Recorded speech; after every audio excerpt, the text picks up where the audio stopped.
আমি তো জন্মাতে চাইনি, জানি না কেন আমার পরীক্ষা নেওয়া হচ্ছে। আল্লাহ এই পৃথিবী বানিয়ে এতে কি রাখতে চেয়েছেন? একজন খলিফা। খলিফা কি করে? নিজের সিদ্ধান্ত নিজে নেয়। তারপর তিনি একটি পরীক্ষার কথা জানিয়েছিলেন, কিন্তু তোমাকে সঠিক সিদ্ধান্ত নেবার ইচ্ছা করতে হবে।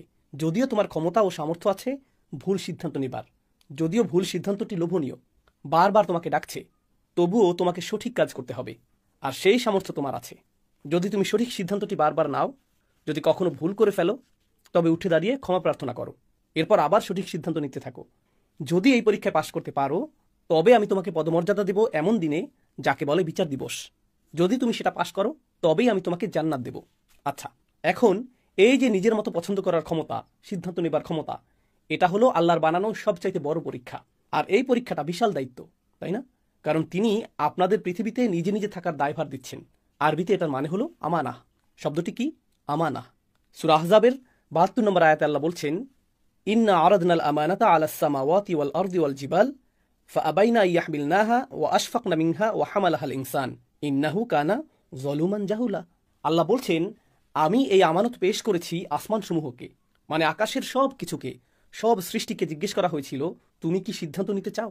এই পরীক্ষা চাও? কারণ এই পরীক্ষায় পাশ করলে জান্নাতে যাবে, আর পরীক্ষাটিতে ব্যর্থ হলে কোথায়? জাহান্নাম দেখতে এমন, যেতে চাও ওখানে? জান্নাত দেখতে এমন, যেতে চাও? যদি যেতে চাও, তাহলে সবচাইতে কঠিন এই পরীক্ষা দিতে হবে। আল্লাহ বলছেন, আমি এই পরীক্ষা সমস্ত সৃষ্টির সামনে পেশ করেছি, আর সবাই প্রত্যাখ্যান করেছে। সবাই বলেছে, ইয়া আল্লাহ, যেমন আছি ভালো আছি, দরকার নেই, মনে হয় না এই ঝুঁকি নিতে পারবো, খুব ঝুঁকিপূর্ণ। এত ঝুঁকি, কারণ ফেল করলে কোথায় যেতে হবে? জাহান্নামে। এরপর আল্লাহ সৃষ্টি করলেন আমাদের মানবজাতি সমৃদ্ধ এক পরাশক্তি দ্বারা। সেটা কি? রূহ। এরপর তিনি আমাদের বললেন, শোনো, আমি এই অফার সবাইকে দিয়েছি। তাদের অফার দিয়েছি যে পৃথিবীতে খলিফা হিসেবে পাঠাবো, আর নিজেদের মতো সিদ্ধান্ত নেওয়ার আমানত দেব। কিন্তু অস্তিত্বশীল কোনো সৃষ্টি আমার এই অফার গ্রহণ করেনি। কিন্তু আমি তোমাদের এক বিশেষ শক্তি দিয়েছি, সেটা হলো তোমাদের শুধু ভারসাম্যই নেই, ভারসাম্য মনে আছে, মানে তোমাদের ভালো মন্দের বোধ আছে এই ভারসাম্যের কারণে। একই সাথে আমি তোমাদের এমন কিছু দিয়েছি যা আমার সাথে তোমাদের সর্বক্ষণ সংযুক্ত রাখবে। তোমাদের ভেতরে এমন নূর যা আমার সাথে সংযুক্ত থাকবে। সেটা কি? রূহ। আর এ কারণেই তোমরা এই পরীক্ষায় পাশ করতে আমার অন্য যে কোনো সৃষ্টির তুলনায় বেশি সক্ষম। তোমরা কি তবে পরীক্ষাটি নেবে? আমি জোরাজোরি করছি না, তোমাদের ইচ্ছা। তোমরা কি পৃথিবীতে এসে এই পরীক্ষা নিতে চাও? আচ্ছা, পরীক্ষাটি নিয়ে আরও কিছু জানাই তোমাদের আমি। যখন এই পৃথিবীতে আসবে, এই যে কথোপকথন হচ্ছে এখানে, যে পরীক্ষাটিতে পাশ করলে একটি বিচার দিবস আসবে আর তোমরা ওই জান্নাতটি পাবে, ওই যে, কিন্তু এই পরীক্ষায় ফেল করলে বিচার দিবসে তোমরা পাবে ওই জাহান্নাম। দেখতে পাচ্ছ? হ্যাঁ, দেখতে পাচ্ছি। আর তোমাদের শত্রু থাকবে এই পৃথিবীতে, যারা চাইবে তোমরা জাহান্নামে যাও। অনেক শক্তিশালী শত্রু থাকবে তোমাদের।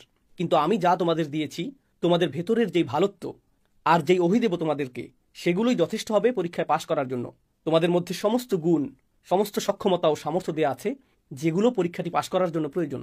আমি গ্যারান্টি দিচ্ছি, তোমাদের সেই সামর্থ্য অবশ্যই আছে, কিন্তু সিদ্ধান্ত তোমাদের।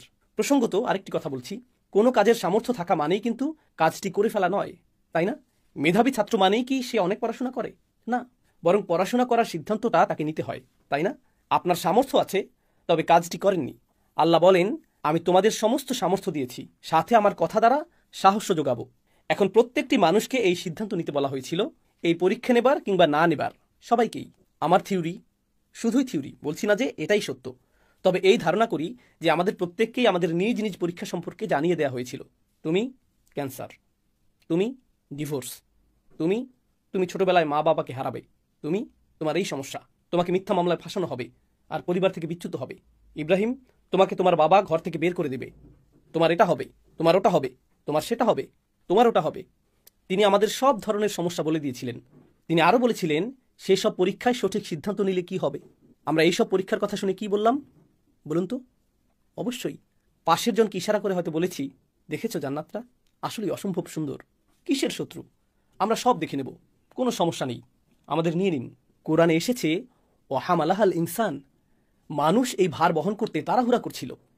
তিনি আমানত পেশ করলেন, আমরা নিয়ে নিলাম, আমরা সবাই গ্রহণ করলাম, সবাই নিজ ইচ্ছায়। কখনো শুনেছেন কাউকে বলতে, আমি তো জন্মাতে চাইনি, জানি না কেন আমার পরীক্ষা নেওয়া হচ্ছে? আরে, আমি তো জান্নাত জাহান্নাম চাইনি। হ্যাঁ, তুমি চেয়েছিলে, কোরআন অনুযায়ী তুমি চেয়েছিলে। আল্লাহ তোমাকে জিজ্ঞেস করেছিল, এটা চাও? আমরা বলেছি হ্যাঁ, আমরা আছি, অবশ্যই আছি। আল্লাহ তো আমাদের সামর্থ্য দিয়েছেনই, রূহ। সেখানে আপনি ছিলেন আর বলেছিলেন যেন, উফ, জন্ম নিতে আর তর সইছে না, শুরু হয় না কেন?